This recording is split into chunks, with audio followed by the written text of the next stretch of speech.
Baik, Assalamualaikum warahmatullahi wabarakatuh. Apa kabar semuanya? Perkenalkan, nama saya Muhammad Andrian Kurniawan dari Pendidikan dari Teknik Mesin Universitas Sriwijaya. Di sini saya akan menyampaikan materi yang berjudul Keselamatan dan Kesehatan Kerja atau K3. Ada yang pernah tahu apa itu K3? Baik, sepertinya menarik untuk dibahas. Nah, K3 ini utamanya adalah untuk keselamatan dan kesehatan kerja, utamanya juga kepada lingkungan. Nah, selanjutnya, apa itu K3? Nah, definisi K3 itu untuk dalam pengetahuan untuk mencegah terjadinya kecelakaan di tempat kerja atau tempat di saat kita bekerja. Nah, intinya adalah pekerja itu dia selamat ketika menggunakan safety. Arti lambang pada K3. Nah, di sini dilambangkan arti makna pada palang berwarna hijau dan plus di tengah. Arti makna tanda palang yang pertama itu bebas dari kecelakaan dan penyakit akibat kerja atau PAK.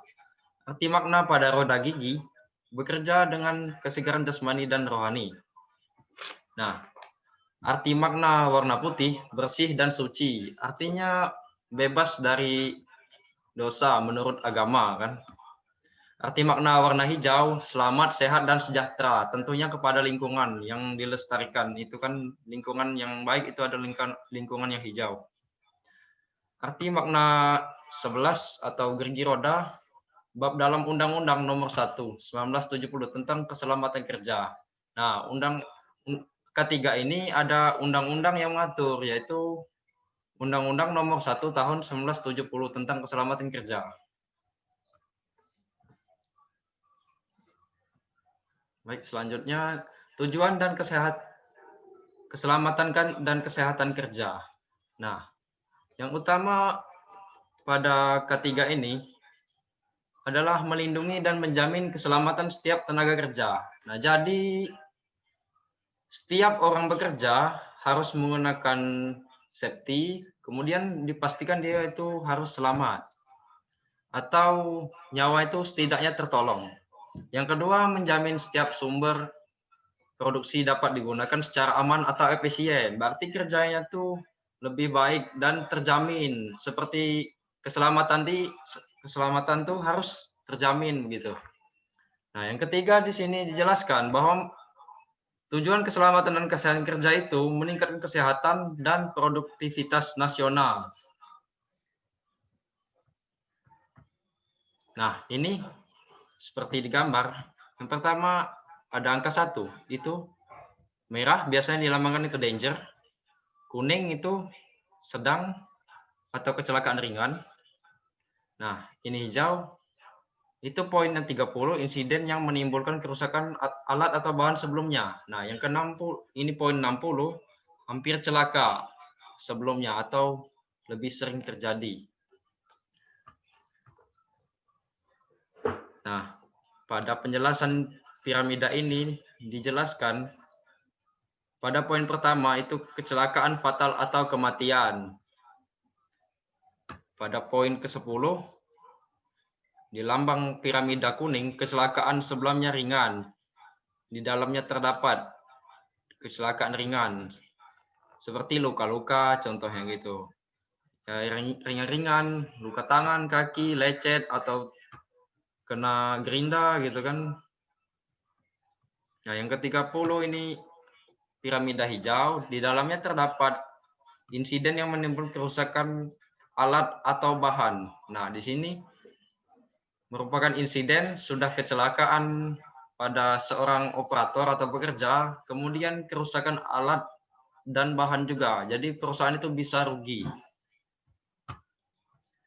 Kemudian lanjut piramida biru yang terdapat di dalamnya itu seperti nermis atau hampir celaka sebelumnya.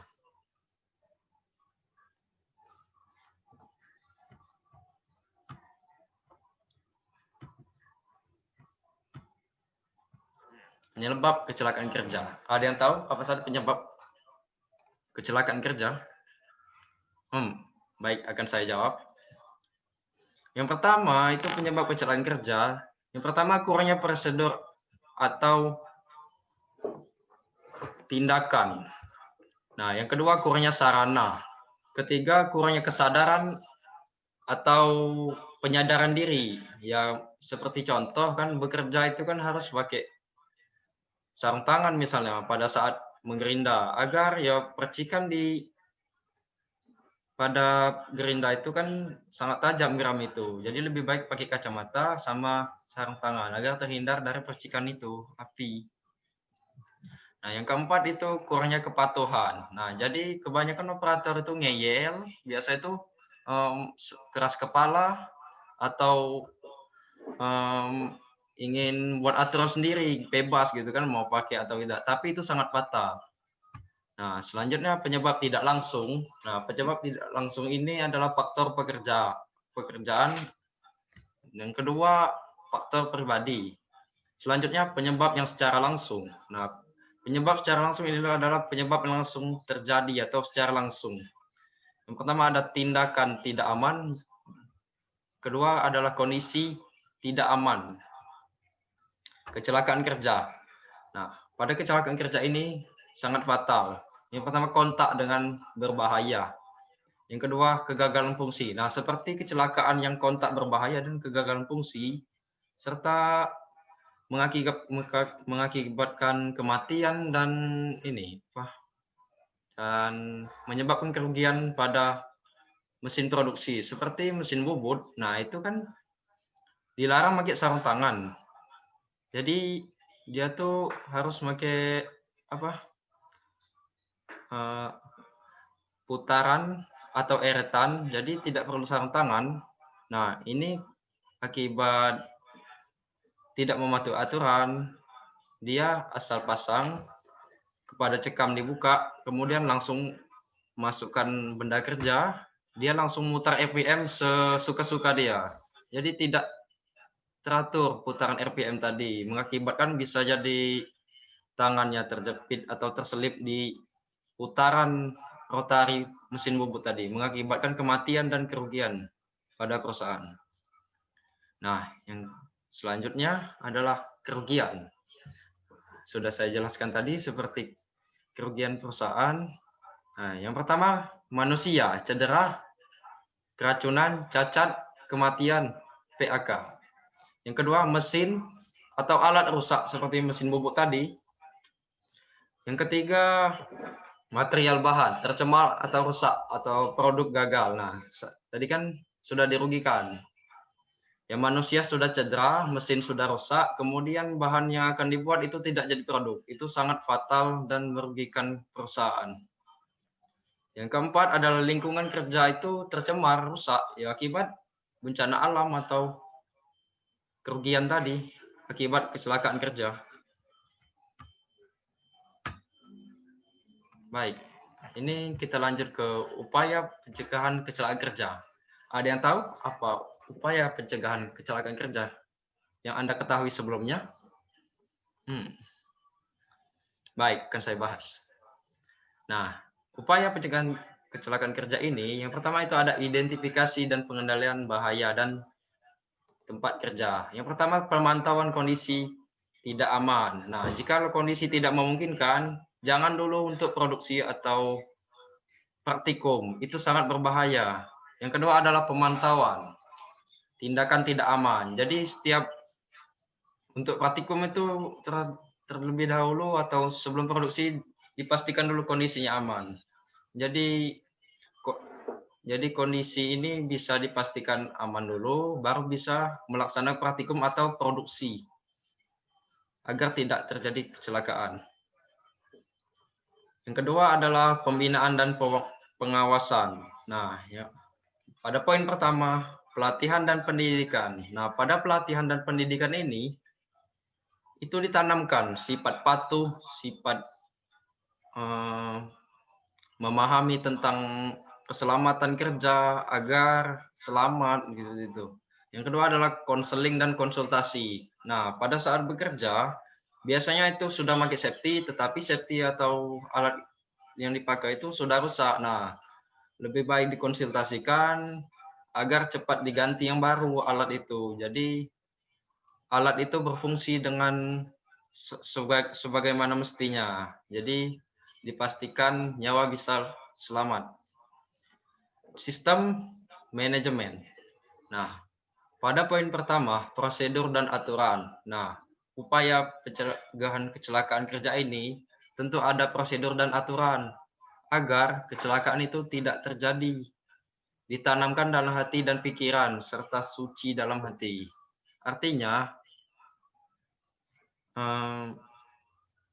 ketiga itu harus sadar atau dari diri sendiri untuk keselamatan diri sendiri. Jadi, diri sendiri itu harus dijaga agar tidak terjadi kecelakaan. Sayangi diri sebelum ditinggal pergi. Artinya, nyawa itu harus super dijaga. Pada poin kedua, penyediaan sarana dan prasarana. Nah, penyediaan sarana dan prasarana ini yaitu adalah media-media yang diperlukan atau pendukung seperti itu pada saat pencegahan, upaya pencegahan. Nah, yang ketiga penghargaan dan sanksi. Nah, pada poin ketiga ini adalah penting. Penghargaan itu adalah upaya pencegahan terbaik atau penyelamatan terbaik pada alat atau orang yang menyelamatkan itu pada saat kecelakaan. Seperti helm. Kualitas helm itu bagus, otomatis kepala terlindungi dari tertimpanya dari batu atau benda berat yang menimpa kepala pekerja atau operator. Nah, dan sanksi itu adalah sebuah hukuman pada orang yang melanggar, seperti melanggar tidak memakai helm pada saat bekerja, itu akibatnya sangat fatal. Baik, bahaya ketiga. Nah, pengertian. Di sini jelaskan, semua sumber, situasi, ataupun aktivitas yang berpotensi menimbulkan cedera atau penyakit akibat kerja. Nah, pada saat bekerja itu harus menyesuaikan posisi yang terbaik agar tubuh itu bisa menyesuaikan posisi yang nyaman pada saat bekerja, jadi tidak cedera. Sumber, pertama manusia, mesin, material, metode, dan lingkungan. Jenis, tindakan, dan kondisi. Faktor, biologi, bakteri, virus, jamur, tanaman, dan binatang. Yang kedua, kimia, bahan material, cairan, gas, uap, debu itu sangat berbahaya pada saat bekerja. Nah, yang ketiga adalah fisik atau mekanik. Ketinggian konstruksi maupun alat mesin, kendaraan, berat ruang, terbatas tekanan, kebisingan, suhu, cahaya, listrik, dan getaran radiasi ini sangat fatal akibatnya. Ya, dikarenakan bekerja itu harus safety, terutama bekerja itu banyak menanggung beban atau risiko. Keempat adalah biomekanik, yaitu gerakan berulang atau postur posisi bekerja, pengangkutan manual atau desain tempat kerja alat mesin. Yang kelima adalah psikologis atau sosial. Nah, stres, kekerasan, pelecehan, dan penguncian lingkungan, emosi negatif bisa juga menyebabkan bahaya atau bisa juga pingsan di saat lapangan kerja. Ya karena banyak pikiran oleh emosi atau sakit tadi atau kurang fit gitu kan. Jadi lebih baik diistirahatkan untuk upaya pencegahannya. Baik, selanjutnya adalah ini alat pelindung diri atau APD. Nah, ada yang tahu apa saja alat pelindung diri pada saat bekerja?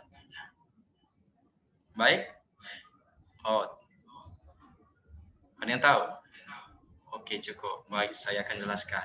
Nah, di sini jelaskan kelengkapan wajib digunakan saat bekerja. Artinya, saat bekerja itu wajib menggunakan safety dengan sesuai dengan bahaya dan risiko kerja untuk menjaga keselamatan tenaga kerja itu sendiri maupun orang lain di tempat kerja. Nah, ini helm fungsinya melindungi kepala dari benturan atau tertimpanya benda kerja. Ini sarung tangan fungsinya adalah melindungi tangan dari hangat atau percikan-percikan api atau debu dari tangan seperti semen, itu kan berbahaya juga. Jadi kulit di tangan tidak melepuh.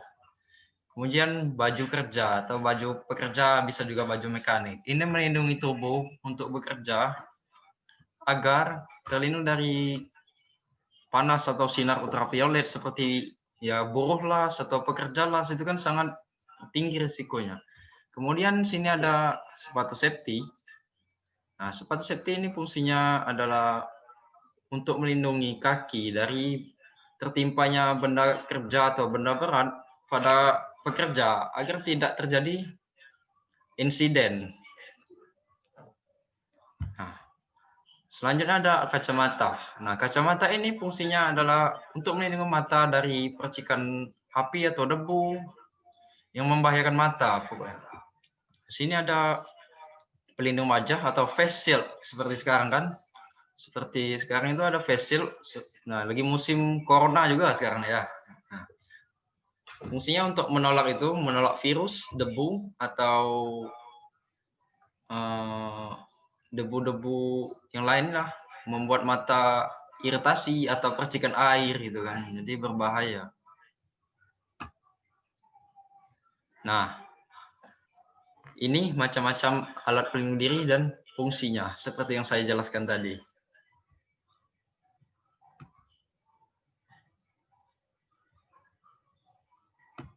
Nah, pelindung mata atau goggles bahasa Inggrisnya. Fungsinya adalah melindungi mata, karakteristik terpasang dekat wajah dan mengitari area mata. Nah, jadi debu yang akan masuk mata tadi akan tertolak masuk ke mata karena ada penghalang seperti kacamata ini. Ini bagian-bagiannya. Ini bingkai atau frame. Ini pengunci belakang. Ini top shield atau penutup atas untuk mata agar debu tidak langsung ke mata. Jadi dia tuh dihalang oleh top shield ini. Ini bridge atau jembatan tengah untuk pertengahan hidung sini. Agar debu itu tidak nyelip, jadi dia pas di hidung. Ini lensa, dan ini side shield atau perlindungan samping. Ini terdiri dari kiri dan kanan. Baik, selanjutnya adalah pelindung wajah atau safety helmet. Ada yang tahu bagaimana bentuknya? Nah, seperti contoh kecilnya kita pakai helm pada saat bermotor kan. Itu bukan melindungi kita dari tilangan polisi. Itu sebenarnya melindungi diri atau kepala kita dari atau wajah ini dari debu kan. Jadi muka tidak kena percikan api atau cahaya yang berlebihan. Nah, di sini jelaskan memberikan perlindungan wajah seluruh dan sering digunakan pada operasi peleburan logam. Nah, percikan ini berbahaya. Jadi bahan kimia atau partikel yang melayang itu sangat berbahaya.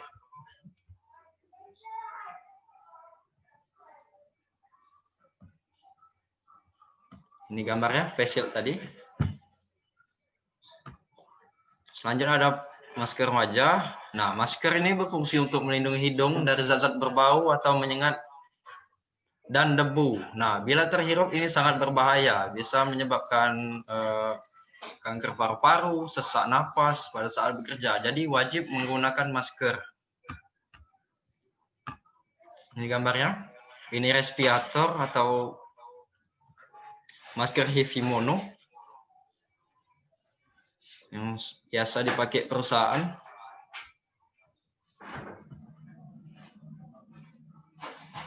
Nah, ini masker wajah, ini masker salah. Biasanya untuk kecantikan perempuan ini. Nah, ini pelindung tangan atau sarung tangan, safety glove. Sarung tangan ini merupakan alat pelindung diri dengan fungsi utama. Di sini jelaskan melindungi tangan dari luka lecet, luka teriris, luka terkena bahan kimia, dan terhadap temperatur ekstrim. Maksudnya temperatur ekstrim itu seperti panas pada saat mengelas kan. Jadi terlindungi. Seperti ini. Nah, ini sarung tangan bangunan. Ini ada tatal-tatal, itu pada saat mengangkut barang, jadi dia tuh lebih mencengkram gitu. Pernah lihat cicak di dinding? Nah, cicak tuh kayak sarang tangan itu lah, tangan kakinya tuh lengket di dinding oleh ada tatal-tatal kayak ini. Nah, ini earplug atau pelindung telinga. Nah, ini adalah alat pelindung kebisingan pada saat bekerja. Seperti menggerinda itu kan sangat bising, jadi harus disumpel ke telinga agar dBm-nya atau hertz frekuensi suara itu tidak memecahkan gendang telinga, bisa mengakibatkan tuli. Jadi antisipasi menggunakan pelindung telinga pada saat bekerja. Ini contoh gambarnya. Ini namanya earphone untuk musik pada HP. Ini dengar fungsi untuk musik ini. Kebesaran bisa juga buat tuli. Nah, ini yang benar, ini yang salah. Selanjutnya ada sepatu safety. Nah, sepatu safety ini digunakan untuk melindungi kaki dari bahaya kejatuhan benda berat seperti benda tajam atau batu pada saat bekerja bangunan kan. Benda-benda tajam itu sangat berbahaya. Jadi dianjurkan agar kaki tidak luka berat pada saat bekerja, minimal meminimalisir.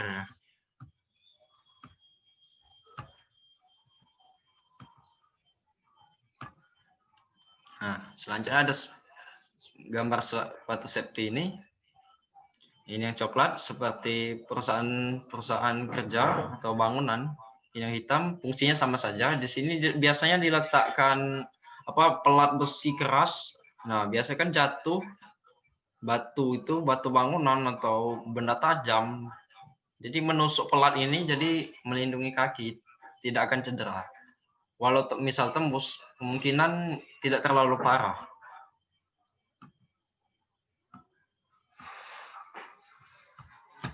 Selanjutnya pakaian pelindung. Nah, pakaian pelindung ini adalah hal utama yang harus dipakai sebenarnya, atau sangat wajib agar lebih rapi bekerja, terlindung dari sinar-sinar ultraviolet seperti pada saat mengelas itu kan. Nah, ini pakaian fullnya ini. Ini yang salah. Ini jas hujan, fungsinya cuma untuk air, nggak lebih. Nah, ini lengkap sepatu bot, helm, face shield, masker, earplug atau penyumpal telinga tadi agar terhindar dari kebisingan. Baik, saya kira cukup. Pertemuan saya tutup. Wabillahi taufiq wal hidayah. Wassalamualaikum warahmatullahi wabarakatuh.